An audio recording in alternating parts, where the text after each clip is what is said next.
Hello, and welcome to Sleepy Explorations. I'm glad you're here tonight. Perhaps the day has been long, or perhaps you're simply looking for somewhere quiet to rest your mind for a while. Either way, there's nothing you need to do right now, and nowhere else you need to be. Tonight we'll spend some time in Santorini. We'll move slowly, without urgency, allowing the calm presence of this place to guide us at an easy pace. Nothing dramatic will happen. Nothing needs to happen. This time is simply for rest. If your thoughts begin to wander, that's perfectly fine. If sleep arrives, you can let it come naturally. You don't have to follow every word. Now, let us begin. We begin here at the edge of a quiet path, where the white stone beneath our feet is still warm from the afternoon sun. The light has softened now, no longer bright, just gentle and golden, resting across the cliffs and the small buildings that curve along the hillside. There's no need to hurry. We can take our time, moving slowly, noticing the way the shadows have begun to stretch across the walls. The way everything here seems to exist in its own quiet rhythm. You might notice the air feels different here. Calm, almost still, with just the faintest movement of a breeze that brushes past us every now and then, carrying the distant scent of the sea. As we take a few slow steps forward, the path opens gently to the left, revealing more of the village ahead. The buildings rest close together, their walls smooth and white, each one shaped slightly differently as if they've settled into place over many years. Some have blue-painted doors, others have wooden shutters half open, and a few have small courtyards where plants grow quietly in ceramic pots. The blue domes we can see in the distance rise softly against the sky, their curves simple and unchanging, catching the last warmth of the daylight. There's a calmness in the way everything is arranged here, nothing demanding attention, just existing peacefully in the late afternoon. We continue walking, and the stone beneath our feet is uneven in places, worn smooth by time and footsteps. You can feel the warmth radiating gently upward, a soft reminder of the sun that has been resting on these cliffs all day. The path curves slightly, following the natural line of the hill, and as we move, the view of the sea begins to widen. It stretches out far below us, calm and endless, reflecting the pale gold of the sky. There's no sound of waves from here, just the quiet knowledge that the water is there, steady and unchanging, a soft, blue-gray presence at the edge of everything.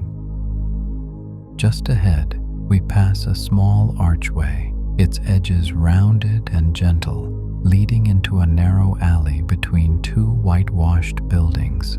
The walls on either side are close, creating a cool, sheltered space where the light filters in softly from above. A few steps inside and the temperature shifts slightly, the stone here cooler to the touch, the air a little more still. There's a wooden door on the right, painted a faded blue, and a small window with white lace curtains that move ever so slightly in the faint breeze. We pause here for a moment, letting the quietness settle around us, noticing the way the shadows pool softly in the corners, the way time seems to slow down in these tucked away spaces.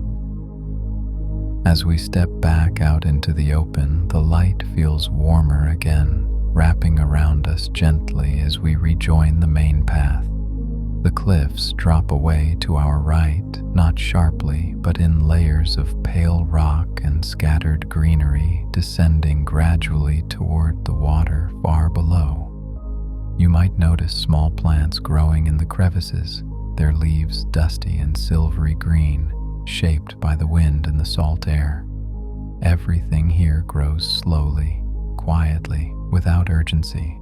The path continues ahead, winding along the edge of the cliff, inviting us to follow at our own pace, with no destination in mind, just the gentle rhythm of walking. We move forward, one step at a time, and the village unfolds beside us in soft fragments. A terrace here, with a low stone wall and a few chairs resting in the shade. A set of steps there, leading downward, their edges worn and rounded. The whitewashed walls seem to glow faintly in the afternoon light, reflecting the warmth without harshness, creating a softness that rests easy on the eyes. There are no sharp contrasts here, just gentle gradations of light and shadow, white and blue, stone and sky. The world feels simplified, reduced to its calmest elements, and there's a comfort in that simplicity. As we continue walking, the sounds around us are sparse and distant. Somewhere far off, a bell rings once, softly, and then falls silent. The breeze stirs again, a quiet rustling in the leaves of a nearby plant, and then settles. Our footsteps are the only steady sound, a soft rhythm on the stone, grounding us in this quiet moment. You might notice how easy it is to breathe here, how the air feels clean and light, carrying nothing but the faint warmth of the day and the subtle freshness of the evening that's beginning to arrive. The path curves gently, and we find ourselves in a small open space, almost like a courtyard, where a few pathways meet. There's a bench here, simple and wooden, resting against a wall, and a clay pot with bright pink flowers that seem almost sleepy in the fading light. We can sit for a moment if we like. There's no rush. The stone is cool and solid beneath us, and the quietness here feels particularly deep. A vine climbs the wall nearby, its leaves turning slightly in the breeze, creating soft patterns of movement. Nothing needs your attention. Everything here exists without needing to be anything other than what it is. After a short pause, we continue, choosing the path that leads deeper into the village. The buildings cluster more closely here, creating narrow passages that wind between them. We choose a path that draws us in gently, the walls on either side smooth and white, the light softer here, filtered by the buildings above.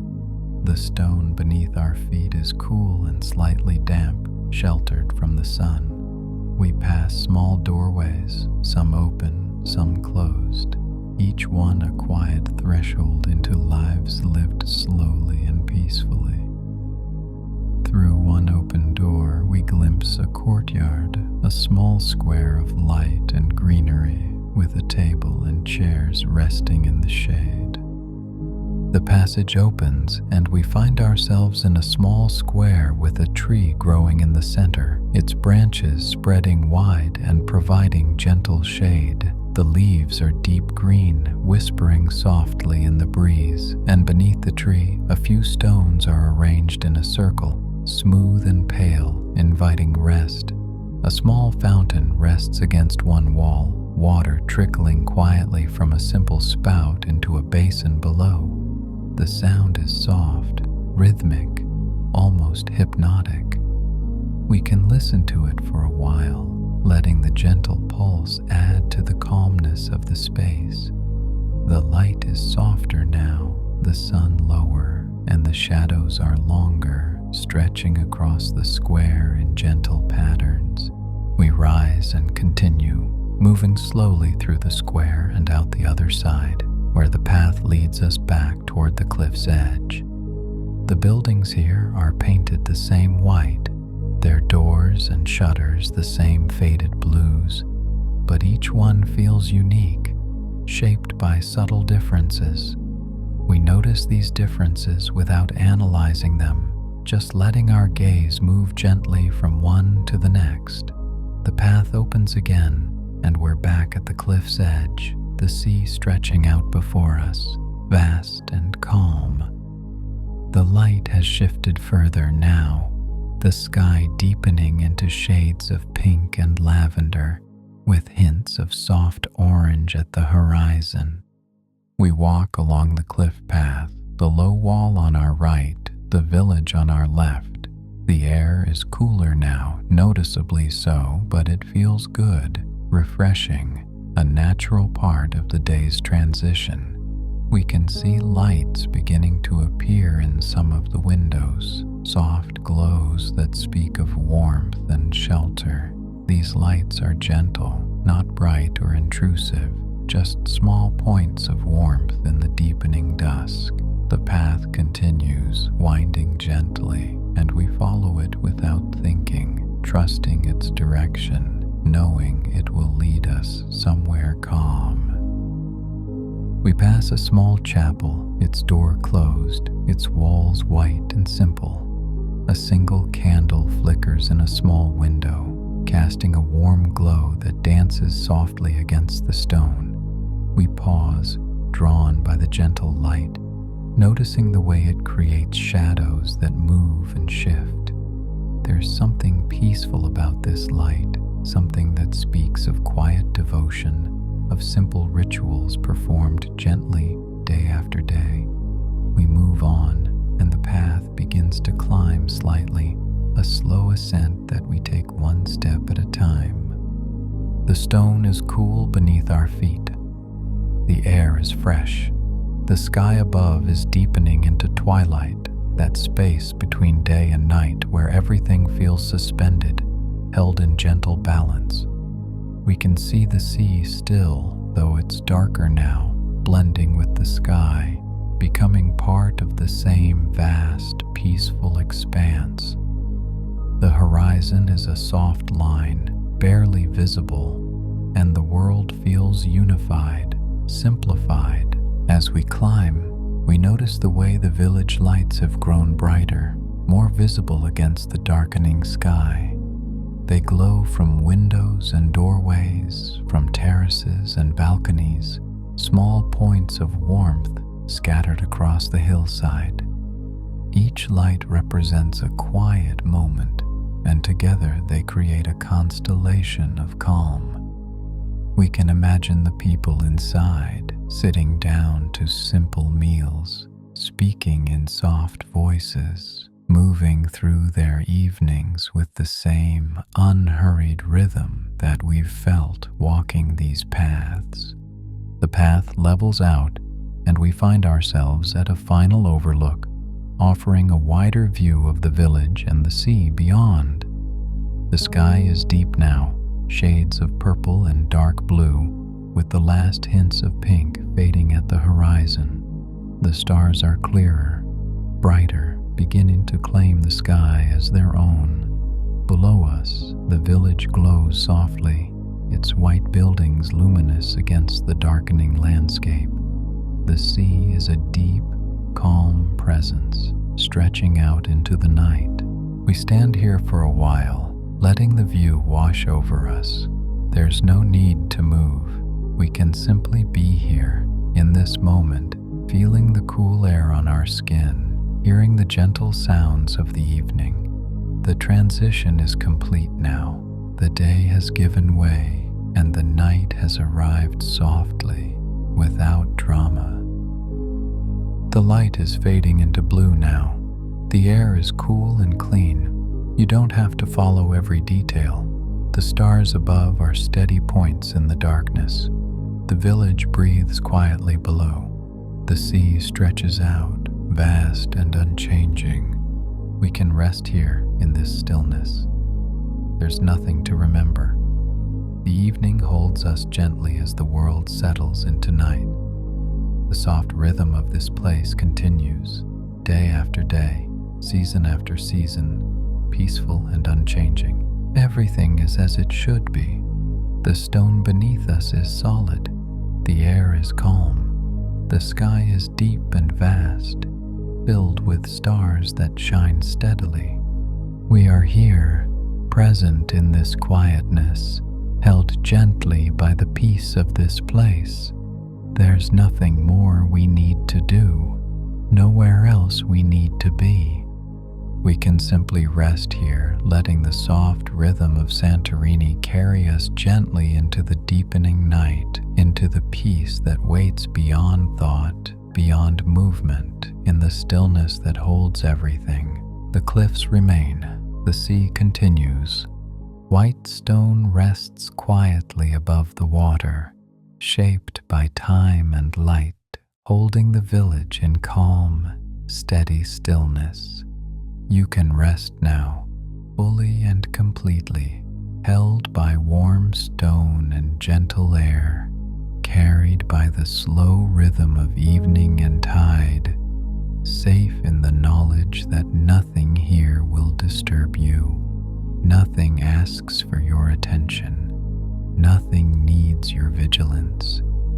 Just rest, just breathe, just let go, and sleep.